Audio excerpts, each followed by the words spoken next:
Hi! Last time we found out how to save a penalty. Today I want to show you how to shoot a penalty with a little help of Robert Lewandowski.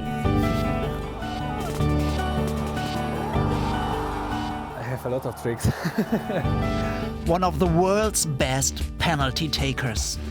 Sometimes it's like a game, a fight between me and goalkeeper. He knows how to deal with pressure. Everything is about mentality. Robert Lewandowski has shot 48 penalties in his career. He scored 43 of them. That's a hit rate of nearly 90%. Sometimes you have to know one step before what the goalkeeper can do it. And be one step ahead of the goalkeeper. Let's start with some facts. What is a penalty, really? It is a set piece, which means you can train for it perfectly. The situation is simple, clear and never changes. The distance to the goal is 11 meters. The surface of the goal is around 18 square meters, which happens to be exactly the size of an average flat in Tokyo. A keeper can only cover around 4 square meters, so nearly 80% of the goal is uncovered. That means the taker has the advantage and the statistics agree. 4 of 5 penalties are converted. But is it that easy? Outside you think it's very easy, but it's not. Because for me as a striker, as a person who has to score the goal from penalty, every time you're thinking, oh, okay, now you have to be focused, you have to concentrate for your job. And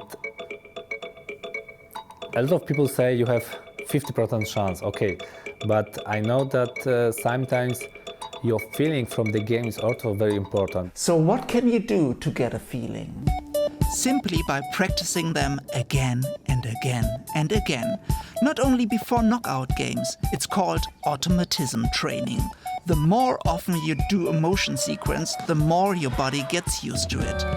And in situations of stress, people subconsciously move in well-known, well-trained patterns.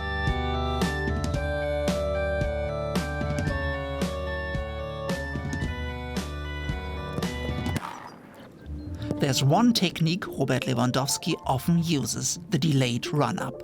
Before the second to last step of the run-up, he slows down and watches what the keeper is about to do. But this technique particularly needs a lot of training.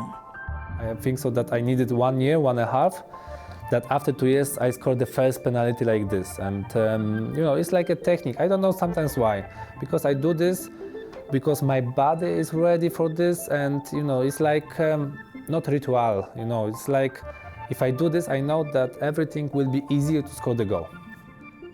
Now the keepers know the trick and wait longer to jump. Sometimes, okay, I know that the goalkeeper waiting for this, and sometimes I feel, okay, maybe now he will be waiting what I do, so now I'm score normally. Sometimes you have to know one step before what the goalkeeper can do it. Does he know that you know? Do you know that he knows that you know? You cannot think about what he doing, because you know, sometimes it's like a game, and it's like a fight between me and goalkeeper, and it doesn't matter what he did, what he do. I have to do my job and stay focused of my score. But to do your job as a world-class penalty taker, you have to change, to improve, to reinvent yourself and your technique to be unpredictable.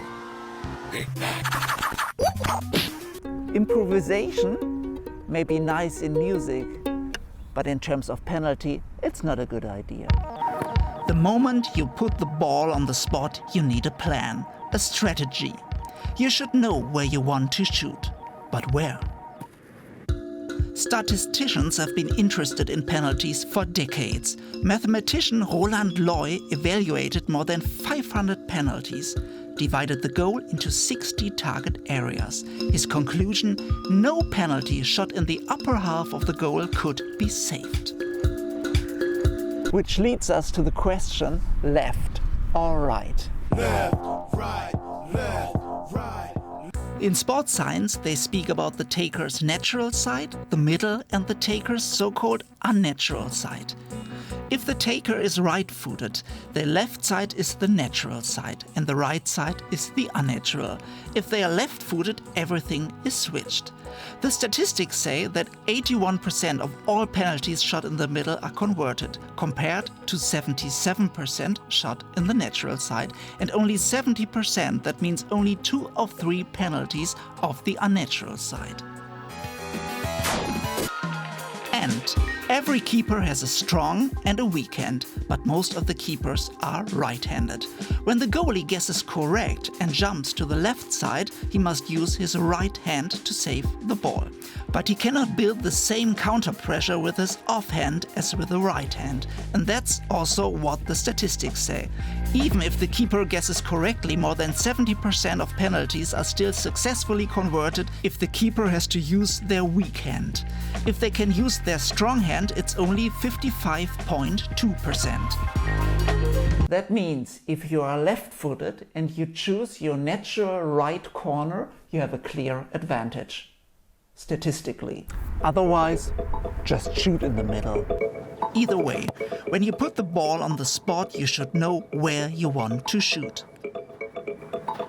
Sometimes, if I catch the ball and I'm going to penalty, this is time when I'm thinking, okay, maybe I'm score for the right side. Yeah, not before the game. Sometimes also before the game. Sometimes if I get the penalty today, I'm score the left side because I feel that today I should score there.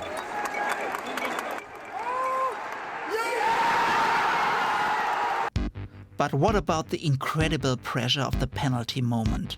Let's go back to one of the most spectacular games in the history of football, the 2005 Champions League final, Milan against Liverpool. Liverpool was 3-0 behind after the first half, but with a furious catch-up race, the Reds equalized. In the penalty shootout, the Polish keeper Jerzy Dudek became a hero. Before every Milan penalty, he danced and bent his knees to confuse the takers. With these mental tricks, even experienced players like Andrea Pirlo and Andrei Shevchenko missed from the spot. The Dudek dance became history. How do you deal with the pressure of such a moment? Everything is about mentality, because if you are very strong in the head, if you're strong mentality, that is easier to be calm, to be stronger, to be ready to score the goal. And of course, if you see the 80,000 people looks for you and looks how you scored or how you put the ball on the target and you miss, what's now? And you have to be ready. You have to be strong when you have way to the ball directly before you score the goal. You have to be focus on your job, and I think that this is the most important things. But how can you show strength as a taker? The body language has a major impact on the result. If the taker, after positioning the ball and walking back to prepare for the run-up, turns their back to the keeper, this is perceived as a typical flight behavior. If you immediately start your run-up after the referee has blown the whistle, the keeper will think you feel uncomfortable and hate the situation, that you simply want to get it over with. The keeper will think the taker is weak, I can save the ball. Alternatively, walking backwards in preparing for the run-up facing the goalkeeper will make you seem extremely self-confident. And add a few seconds after the whistle blow before you start the run-up. Your message, I am comfortable, I am enjoying the situation. Hence, the keeper doesn't believe that he can save the ball. It doesn't matter what's happening. You cannot think about what's happened after, what's happening before, or what's happened if you lose. No, you have to do this, and after this you can thinking, okay, what's next? What is the next step? Exactly. Forget all the stats. Every shot penalty lies in the past and has nothing to do with the actual situation. So, what do you need to convert a penalty? I cannot speak about my trick, because if I say now what I do exactly, maybe the next penalty, the next goalkeeper know that. But you need character, hard work, talent, skills, because I know I'm the player who, okay, I can do the skills, but I know that sometimes important is to score the goal. And don't forget to cheer. At least in a penalty shootout, that is, if you cheer after having scored in a shootout, the probability that the next opponent taker misses increases by 7%. And the probability that the next teammate scores increases by 7% as well. I love statistics. Just practice penalties as often as you can and you will start enjoying them. Just like Robert Lewandowski.